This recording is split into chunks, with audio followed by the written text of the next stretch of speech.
matter how I felt about people, and there was a couple employees that didn't like me. Doesn't matter. Here you go. Because you are here, it is cold, and you need to be warm to do your job. Be fair with everybody. It doesn't matter who you are. If you miss a day in a challenge, you got to start over. Doesn't matter your reason, none of that. You have to start over because that's what's fair. If I start saying, well, you know what? Oh, but see, it was 8:01. A minute late is a minute late. I got that from Frito-Lay. It's half an attendance point. Late is late. Because if it's 8:01, well, what about 8:05, Dr. Donna? Well, what about 8:07? What can we get a 15-minute grace period? No, it's 8:00 p.m. PST. That's what it is. That is what's fair. And now I don't have to go, but I really, and no, you're my daughter. So no, the time is the time. The situation is the situation. You have to be fair. But why are you not fair?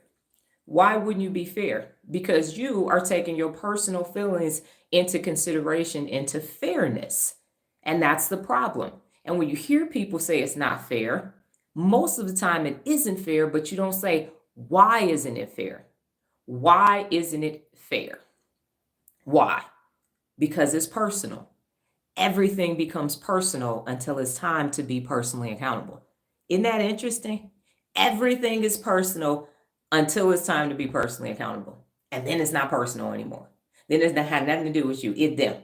It's them out there. It's them out there. Everything else is personal. Till you got to do the right thing.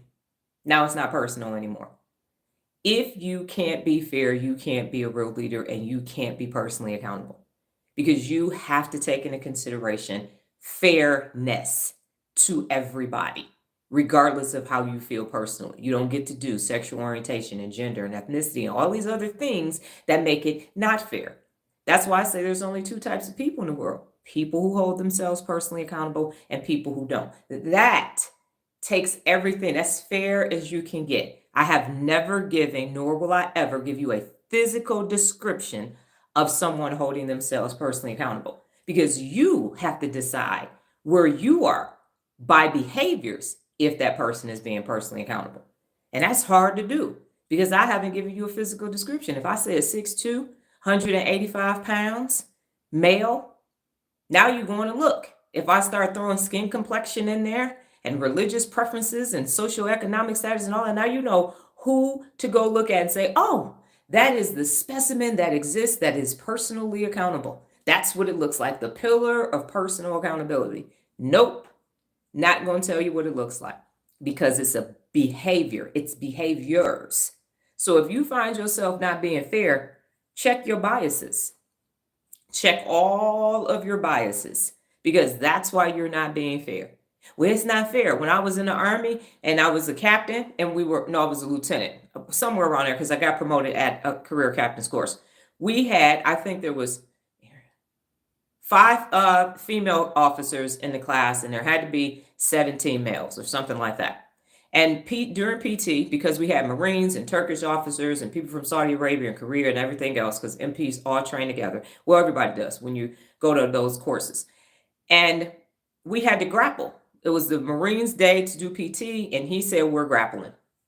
So we had to grapple. So first we went by size, and this is weight. So they matched me up with a skinny guy. At first it was women against women. One of them was pregnant, so she didn't participate. And then the rest of us, and then we did that. And then they said, okay, now you just get who you get. You just get who you get, because you might have to take somebody out. So here I am getting somebody that ain't my size. And if you get me down on the ground, you better hope we stand up, because I got some strong ass legs. So I go to put the person in a hole. They come back, kick me in this, all this. I'm hot, it's sweaty. And they're like, Thomas, stop, Thomas, stop. You're bleeding. I was like, what? I thought it was sweat. They kicked me in this with the boots, and it's just nothing but blood coming in my mouth. I thought it was sweat and spit. So obviously we got to stop, because that's no bueno. This lip swole up a little bit. I'm fine, as y'all can see, all the teeth intact and everything. But that's what was fair. They didn't say you weigh 130 pounds, Thomas, so no, you don't have to fight somebody bigger than you. Because guess what was going to happen? I was going to have to fight somebody bigger than me. That was what was fair. Now, if you was on the outside looking in, you'd be like, that wasn't fair. That dude was bigger than you. But hey, if this wasn't bleeding, I almost had him. So he might have did that on purpose. Now I'm thinking about it. Anyway, point is, nevertheless, it was fair. It was fair, and it has to be just. And if you have a problem with fairness,